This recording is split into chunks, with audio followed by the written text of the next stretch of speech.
देखिए, आज आपत्ति दर्ज हुई थी, विपक्ष का पर्चा खारिज हुआ है और एक ही पर्चा हमारा रह गया है। तो हम सब लोग बड़े प्रसन्न हैं। मेरी पार्टी के सभी कार्यकर्ता, सभी समर्थक, माननीय विधायक, सांसद सभी प्रसन्न हैं। मैं सबका बहुत बहुत धन्यवाद करता हूं। अपने प्रदेश नेतृत्व का आदरणीय श्रद्धेय स्वतंत्र देव जी जो प्रदेश अध्यक्ष हैं, मेरे मार्गदर्शक हैं, आदरणीय सुनील बंसल जी संगठन शिल्पी हैं, आदरणीय करमवीर जी भाई साहब, मैं इन सबका बहुत बहुत आभार व्यक्त करता हूं। आदरणीय योगी आदित्यनाथ जी और विशेष रूप से डिप्टी सीएम दिनेश शर्मा जी का भी मैं आभार व्यक्त करता हूं। अपने बूथ से लेकर के जिले तक के पदाधिकारी, मंडल के पदाधिकारी, मेरे पार्टी के माननीय विधायक, माननीय सांसद, माननीय जिला पंचायत सदस्य, माननीय जिला पंचायत अध्यक्ष, ऐसे सभी का स्नेह और आशीर्वाद मेरे साथ रहा है। मैं सबका हृदय से बहुत बहुत अभिनंदन करता हूँ। उनके पर्चा खारिज करने की घोषणा की है। क्या ग्राउंड रहा है उसमें पर्चा खारिज होने का? उनके पास कोई प्रस्तावक था, वो जो वहाँ मौजूद नहीं था। कल बुलाया गया, फिर कल दोपहर में बुलाया गया, फिर 3 बजे बुलाया गया, फिर 5 बजे बुलाया गया, फिर सुबह 9 बजे बुलाया गया। फिर आज उनके जो अधिवक्ता थे उन्होंने कहा कि वो आ नहीं पा रहा है, जो भी कारण है। आपकी प्राथमिकता क्या होगी? प्राथमिकता तो मैं पूरे पिछले 44 वर्ष से समाज की सेवा करता रहा हूँ, संगठन की करता रहा हूँ, वही करता रहूँगा। जीत के बाद कैसा लग रहा है? अभी तो मैंने बोला था, महाभारत के बाद जैसा लग रहा था वैसा लग रहा है।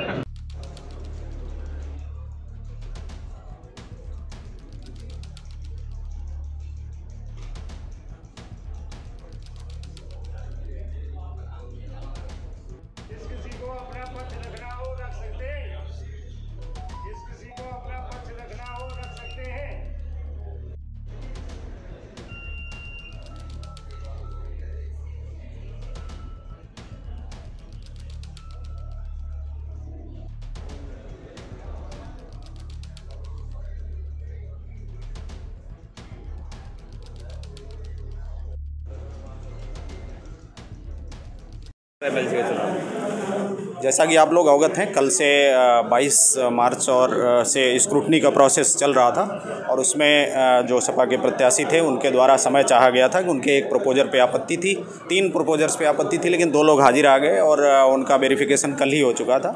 एक को हाजिर कराने के लिए और उनके सिग्नेचर और चीज़ों को वेरीफाई करने के लिए आज तक का समय उनके द्वारा चाहा गया था, लेकिन पर्याप्त समय देने के बाद भी वो उपस्थित नहीं आए और जो भी इसमें चीज़ें थी वो पूरी नहीं हो पाई। तो उसकी वजह से जो आरओ ने समस्त संलग्न प्रपत्रों और चीज़ों का परीक्षण करने के उपरांत जो नॉमिनेशन पेपर था उसको रिजेक्ट करने का निर्णय आरपी एक्ट की धारा 36 के तहत जो भी प्रावधान है उसमें लिया गया है।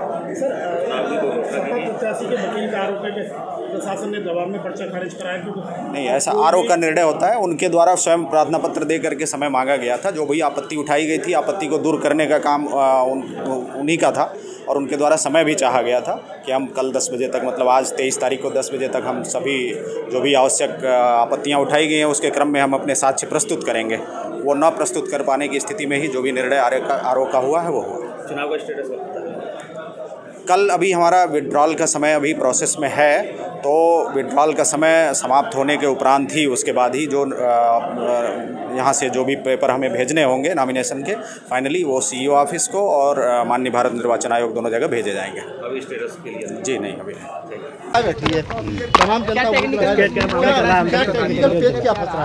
ऐसा है, पेच कुछ नहीं फंसा है, लेकिन अब अधिकारियों ने मन बना लिया है कि ये समाजवादी का पर्चा खारिज करना है। लेकिन पर्चे में ग्राउंड तो कुछ नहीं है, वैसे ही ऑब्जेक्शन लगा दिया है। कोई ऑब्जेक्शन जो है लीगल नहीं है। क्या ऑब्जेक्शन ये लगाया है कि ये आपके संदिग्ध हैं 3 प्रस्तावक। अगर संदिग्ध उस स्थिति में माने जाते हैं जब प्रस्तावक आगे स्वयं कहे कि ये मैंने साइन नहीं किए है। एक अगर कोई थर्ड पर्सन कहता है कि ये संदिग्ध हैं तो उस स्थिति में जो है पर्चा खारिज नहीं किया जा सकता।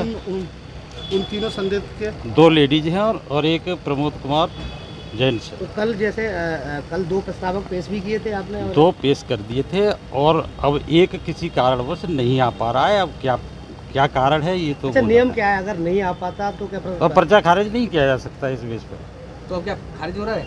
नहीं, अब क्या निर्णय लेंगी ये तो मैडम ले रही है। हमने अपना वो साक्ष्य दे दिया है, बहस कर दी है हमने। प्रस्तावक हैं प्रमोद, वो कहाँ हैं? आपकी कोई जानकारी? हमारी जानकारी में नहीं है। जो प्रमोद जाने या उसके जो कैंडिडेट है अच्छा, वो किस ज़्यादा। नज़रिए से हम देखें इसको, जो कार्रवाई अब चल रही है ये प्रशासन के दबाव में चल रही है सारी कार्रवाई।